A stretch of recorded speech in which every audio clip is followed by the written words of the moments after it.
الحمد لله رب العالمين والصلاة والسلام على سيد المرسلين وعلى آله وأصحابه الطاهرين أجمعين. أما بعد فأعوذ بالله من الشيطان الرجيم. بسم الله الرحمن الرحيم. وآتيناه رحمة من عندنا وعلمناه من لدنا علما. صدق الله مولانا العظيم وبلغنا رسوله النبي الكريم الأمين ونحن على ذلك لمن الشاهدين والشاكرين والحمد لله رب العالمين. درود پاک بلند آواز کے ساتھ الصلاة والسلام علیک یا سیدی یا رسول اللہ وعلى آلك وأصحابك يا حبيب الله. الصلاة والسلام عليك يا سيدي يا رحمة للعالمين وعلى آلك وأصحابك يا شفيع المذنبين.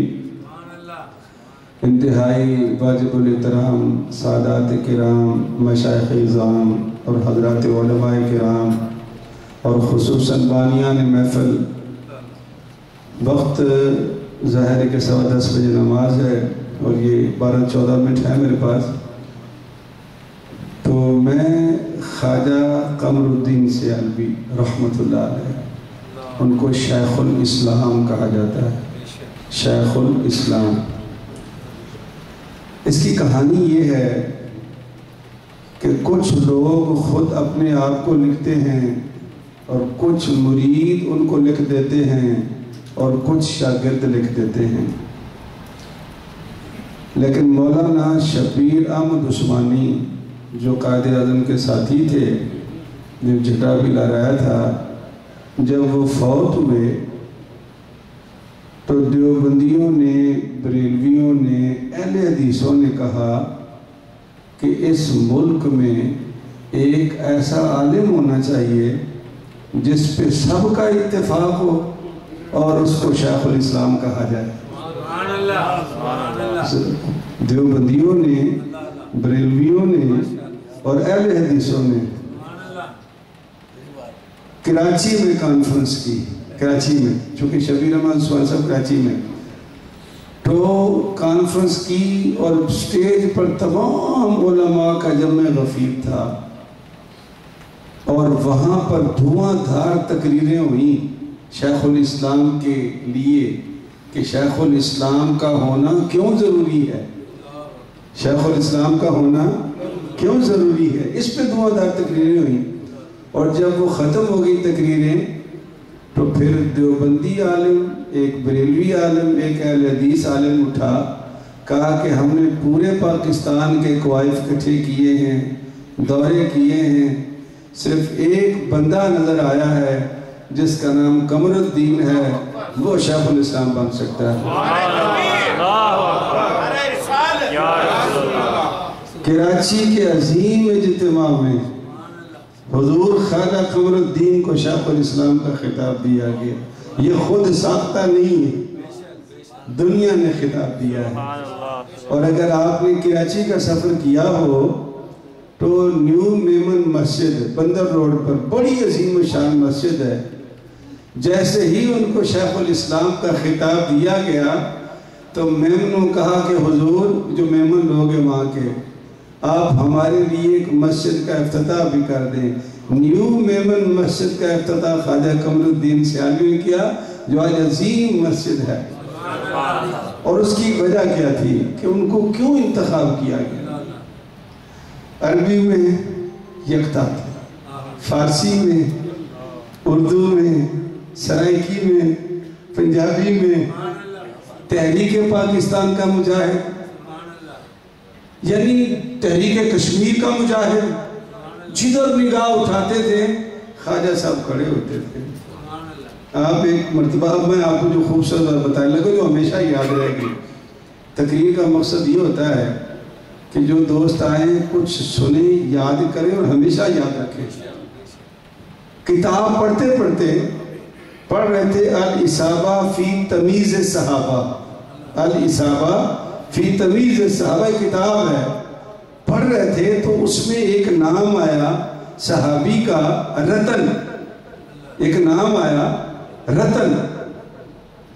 قبلہ پیر صاحب رک گئے، فہمنے لگے کہ یہ عربی میں کتاب ہے، صحابہ کے بارے میں ہے، اور یہ رتن نام تو ہمارے علاقے میں پایا جاتا ہے۔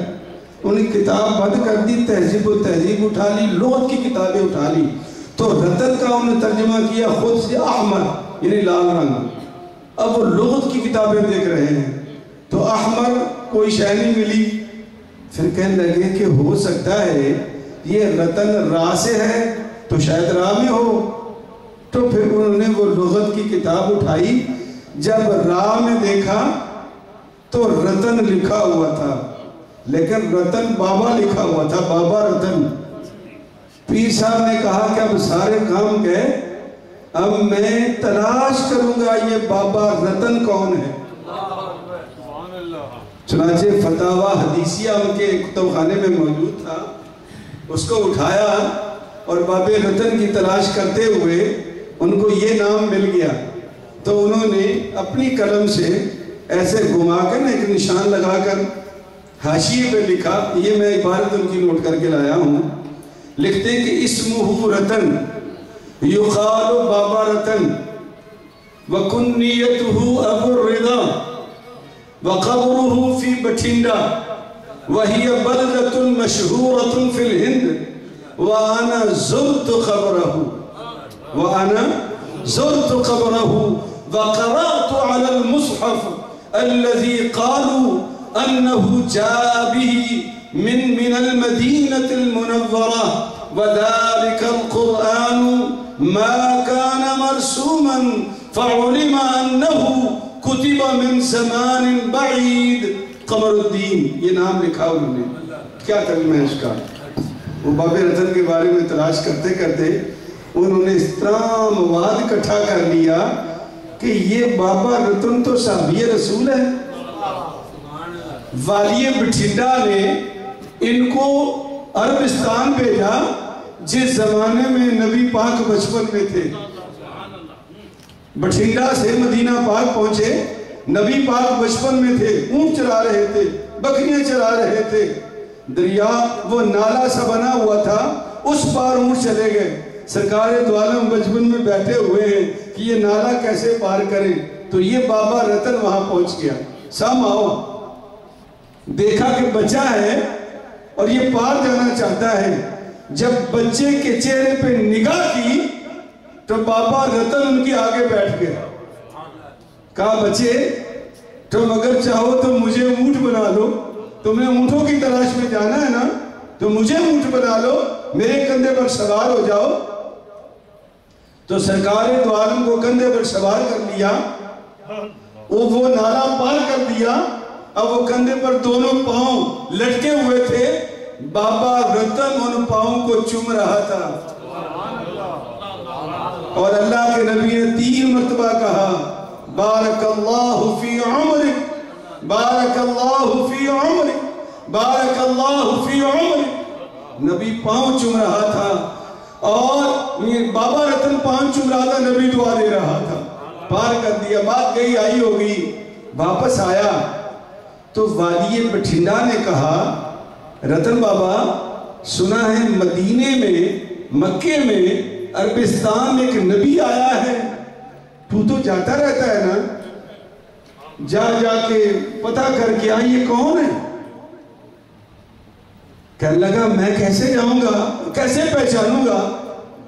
وہ والی بٹھنڈا بھی سوچنے لگ گیا، تو اس نے شلوار منگائی، یہ جو ہم نے پہنی ہوئی شلوار منگا کے اس کے سامنے رکھی بغیر نالے کے، ایک پان کا پتہ منگایا والی بٹھنڈا نے، کہا بابا رتن یہ دونوں چیزیں لے جا، اگر وہ نبی ہے تو نبی خدا کی طرف سے ہوتا ہے، اور خدا ہر زبان جانتا ہے، اور جس کو نبی بناتا ہے اس کو ہر علم دیتا ہے۔ تو یہ لے جا، یہ شلوار لے جا، یہ پان لے جا، اور نبی کے سامنے رکھنا، کہنا کہ یہ کیا ہے۔ اگر نبی شلوار کے ساتھ نالے کا نام لے اور ہندی میں لے، اور پان کے ساتھ مسالے کا نام لے اور ہندی میں لے، تو سمجھنا یہ سچا نبی ہے۔ اور اگر وہ پریشان ہو جائیں ان دونوں چیزوں کو دیکھ کر، پھر کوئی ضرورت نہیں، تم واپس آ جانا۔ بابا رتن وہاں پہنچا، اور حیرت کی بات یہ ہے، پھر مجھے بھی جستجو ہوئی حدیث دیکھنے کی۔ حدیثیں یہ دونوں لفظ ہندی میں موجود ہے حدیث کی کتابوں میں۔ جب سرکار کے سامنے رکھا گیا تو نبی جب سلوار دکھائی نا، کہا کہ ٹھیک ہے ٹھیک ہے، لیکن آپ نے پوچھا این النالا، اس کا نالا کہاں ہے؟ جب اس نے پان کا پتہ پیش کیا، نبی نے کہا این المثالہ۔ وہ پریشان ہو گیا، اور اس باب رتن نے وہی اسلام قبول کر لیا۔ لیکن اللہ کے نبی نے نام نہیں بدلا، وہ واپس آ گیا، واپس آ کے بتایا کہ وہ سچا نبی ہے۔ اور پھر دوبارہ یہ گیا، یہ دوبارہ گیا وہاں پر، دوبارہ گیا تو پھر وہیں رہ گیا۔ نبی کریم صلی اللہ علیہ وسلم کی خدمت میں لگ گیا، اور ایک مرتبہ پھر کوئی ایسا کام کر ڈالا کہ نبی نے کہا بارک اللہ فی عمرک، بارک اللہ فی عمرک، بارک اللہ فی عمرک۔ تو یہ 3 مرتبہ پھر نبی نے کہہ دیا۔ یہ سرکار کا زمانہ رہا، بابا رتن صدیق اکبر کا زمانہ رہا، حضرت عثمان غنی کا زمانہ آیا، تو اس نے کہا بابا جی مجھے اجازت دے دو، میں اپنے وطن جانا چاہتا ہوں۔ تو حضرت عثمان غنی فرمایا تو مدینہ چھوڑنا چاہتا ہے؟ کہا نہیں، میری عمر 700 سال ہے۔ کیا کہا؟ میری عمر 700 سال ہے۔ کہا آپ کیسے کہہ سکتے ہیں؟ کہنے لگا 100 سال کا تھا جب میں نبی سے ملا تھا، نبی نے 3 مرتبہ پہلے دعا دی تھی، نبی نے 3 مرتبہ بعد دی ہے۔ میں کہتا ہوں نبی کی دعا ایک 100 سال میں محیط ہے، 100 پہلے ملا لو اور 6 بعد میں ملا لو، میری عمر 700 سال ہے۔ اور حقیقت یہ ہے کہ بابا رتن 600 سال نہیں 700 سال زندہ رہا۔ اور اب یہ جو میں عبادت پڑھ رہا تھا، اللہ داد موچی، اللہ داد ماچی، اللہ داد ماچی، یہ خواجہ صاحب کے ساتھ تھا۔